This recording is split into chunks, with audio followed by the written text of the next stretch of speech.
radio receiving emergency action message. Con radio receiving emergency action message. Recommend alert 1. Recommend alert 1. Con radio receiving emergency action message. Recommend alert 1. Recommend alert 1. Recommend alert 1. Con radio receiving emergency action message. Recommend alert 1. Recommend alert 1. Recommend alert 1. Alert 1, alert 1. Incoming emergency action message. Difference between the DTS on the THX LaserDisc and the Blu-ray on the Dolby Digital and the postcode modulation or linear postcode modulation 6-channel. Indistinguishably, there is a teeny fraction in level difference in, say, when just playing something, you know, like this, from this scene here to when it goes boom on the EM, and I can see where the SBL level meter is, you know, picking up everything in the room, and I can see where the level's going to. It's not a given accurate, but it still sounds indistinguishably, but I kind of prefer the DTS LaserDisc because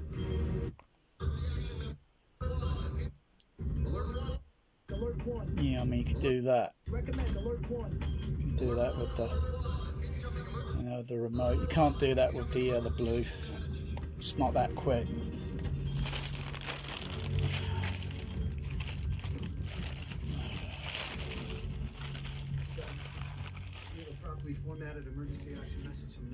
As it still goes, it's still a bloody loud movie.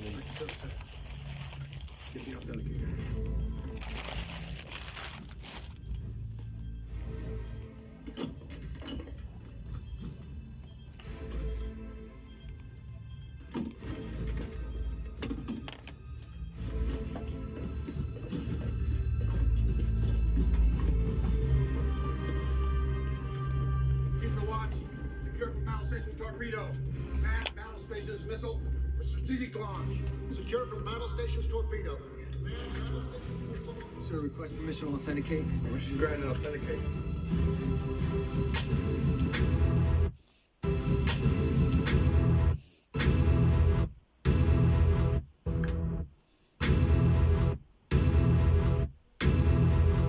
Can't do that on Blu-ray disc. Bravo, Echo, Charlie, Alpha, Tango, Alpha. Bravo, Echo, Charlie. Alpha, Tango, Alpha. Tango, Alpha. God, they're really out of breath, aren't they? God. Go, Alpha. Guess it takes Bravo, their breath away. Echo, Charlie, Alpha. Tango, Alpha. Message is authentic, sir. I concur, sir. I concur, sir. Message is authentic. Sir, your captain is Mr. Key. Skybird. This is Dropkick with an alpha message in 2 parts. Break.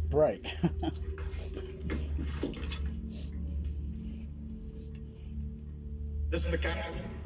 Second edition 1 SQ for strategic missile launch. Spin up missiles 1 through 5, 20 through 24.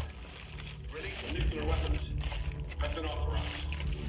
Oh, these are really It's not a drill. these are really tasty. Nibble, take the con. Go to my stateroom for launch keys. Nibble.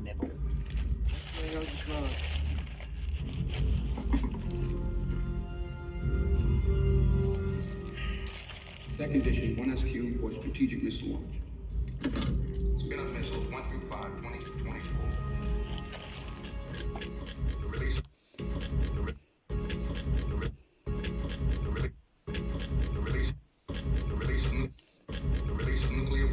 Again, can't do that on Blu-ray.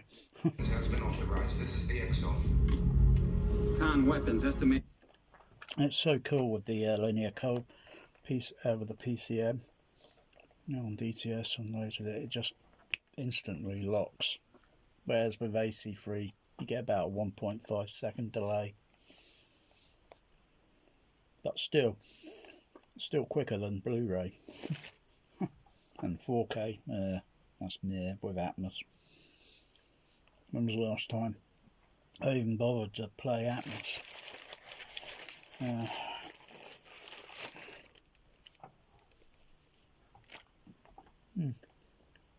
Kind of point of fact that I only saw this in 35 A-type at the local downtown Screen 1 at the Odeon with the overhead surround.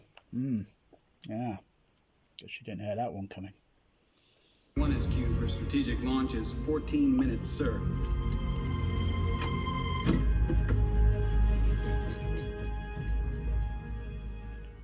Might do a rewire, but you know, probably have to have something to plug out on the output, so I can take the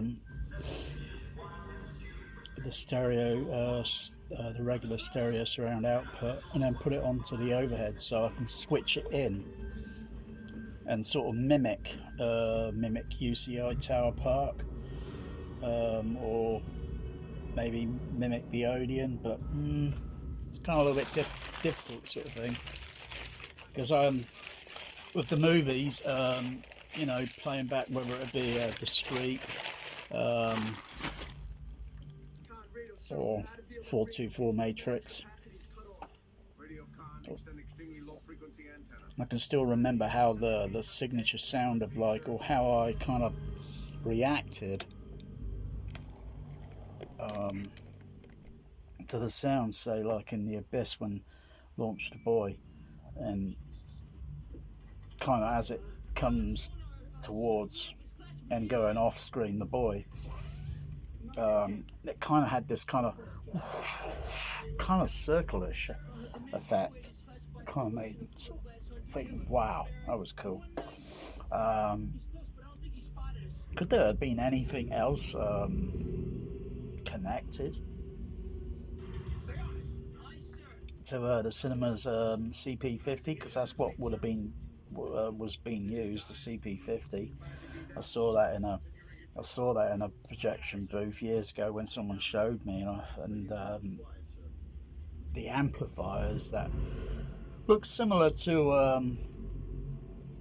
oh gosh, I think these were 1970 amplifiers or something, but they were like very slim and they were sort of all rack mounted. I forgot what they were kind of low powered in a way. They weren't like kilowatts or anything, something like that. Because the speakers were very high efficiency. But there is something very unique about the old Gaumont Screen 1 with its architectural design, and there might be something else that might be eluding me, because of the had very unusual shaped ceiling, and as if trying to conceal something, that you couldn't see speakers going down the side walls or back walls. Everything was kind of hidden discreetly, and it really worked pretty well. That's something that most people, even with their home theatres, wouldn't even begin to think, or what cinema inspired their home cinema or home theatre.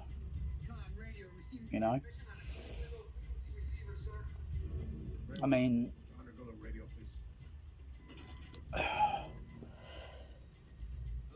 what cinemas inspired me? I mean,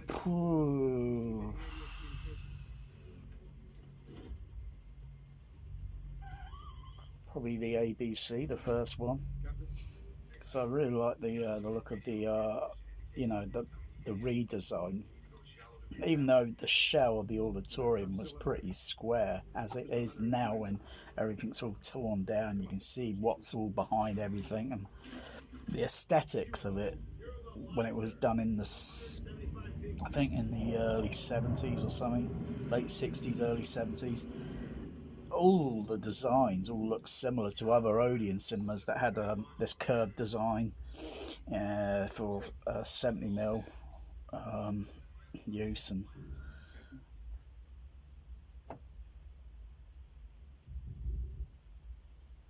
And then I suppose other than the Odeon, I suppose the one that's kind of inspired is the Empire Leicester Square, hands down.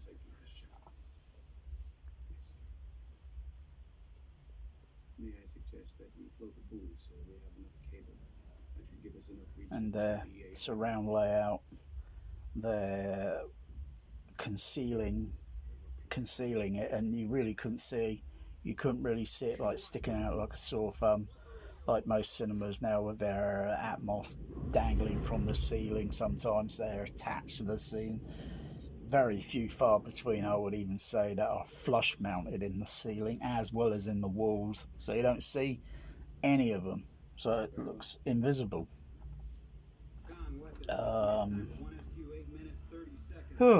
Yeah.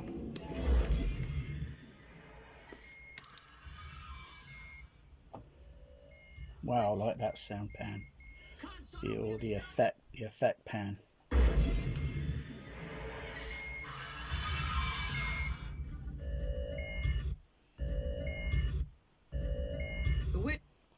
The going across the screen channel. Oh, that's cool. It's got a nice smoothness to it.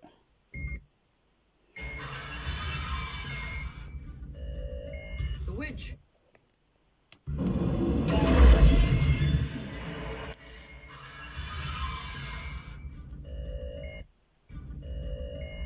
Witch.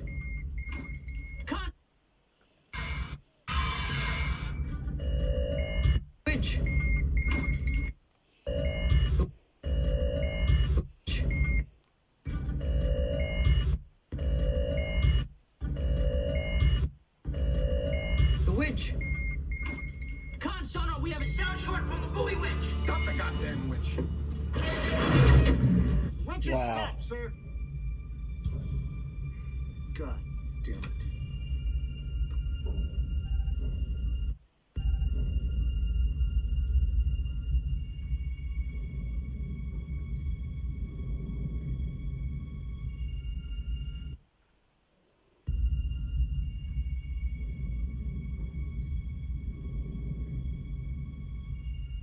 Wow. TSOs, that sounds. Sounds good on the Sonar TSOs, that sounds still up there. sounds good on proper surrounds. Sounds good, sir. It's like, am I tempted to sort of like switch in a centre back surround? Kind of, maybe. I was sort of thinking maybe I want to fit the other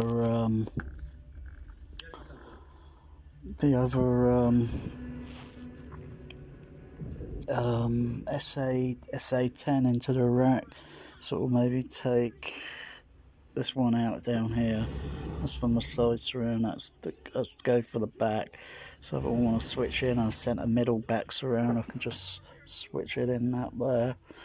But I could, these could mess around with the wiring and such. So when switching from one thing to the other, but God also format it as well. It's a bit tricky, I think.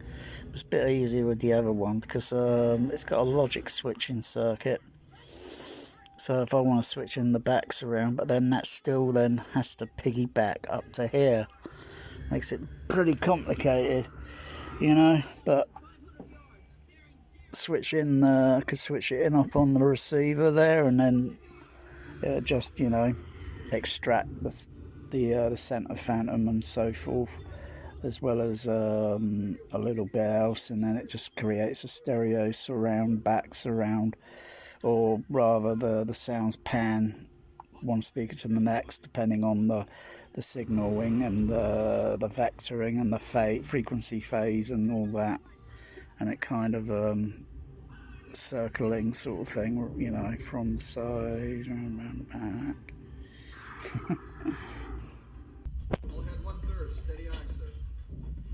Make it. That's a kind of very unusual sound. Make it. And he puts his hand Make it. on his shoulder. Make, I kind of hear it on the left side, the left surround, depth one. as if it's trying to create in the mix some sort of three-dimensionality. Make depth 150 feet. 0 feet. Steady as you go. I'll mute the surrounds. 1/3, steady eye, sir. Make it.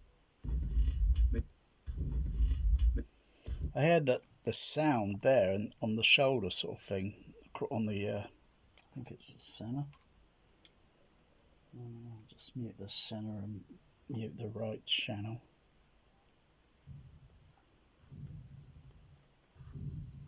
And very faintly I hear it on the stage left channel. But the frequency's a little bit different in the mix. Make your depth one. Make. And it's slightly different frequency in the stem track on the center channel. I don't think it'll be on the right channel. No, just have other background sounds, but it's a little bit more.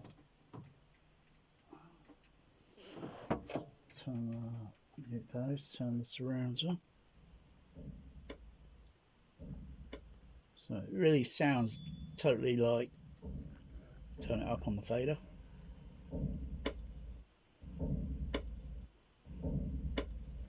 It kind of doesn't make sense to have that there in the surround. I don't know. I just don't understand that. I mean, doesn't make sense to mix it there. I think the mixers must have fallen asleep, you know. Someone's forgot. And it's like, you know, don't they proof listen, you know, because it just doesn't make sense. And it kind of like, it makes me play it back again and again and again and thinking it is distracting because it doesn't belong there. It belongs on screen. As if the stem track or something there or something has got muddled up. But everything else is all correct in the surrounds occasionally. And it's the same on the Blu-ray, it's the same on the DVD, so it's no point going looking at all the others, it's the exact same.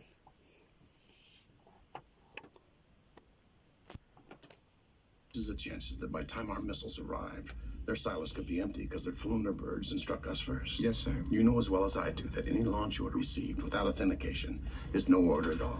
That's our number one rule. Orders to somebody else. That's why we maintain more than one sub. It's what they call redundancy. I know about redundancy, Mr. Hunter. All I'm saying...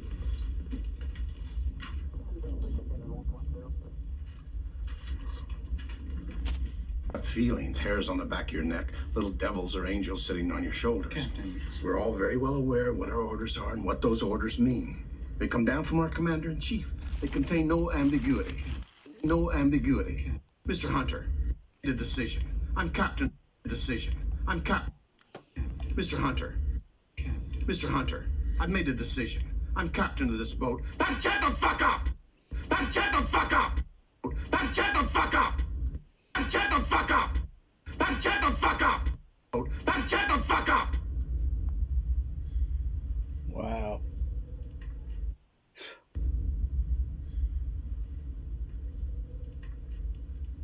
And I can hear there. I can hear that guy's eyelids blinking. And if you do it yourself, yeah, I can hear my eyelids blinking, as well as feeling it. So there might be a little bit more there in the mix. You know, they might have asked someone all this and that, and there might be some secret Easter egg there. You know, when that guy's blinking, there might be some infrasonic low frequency there. You know, maybe.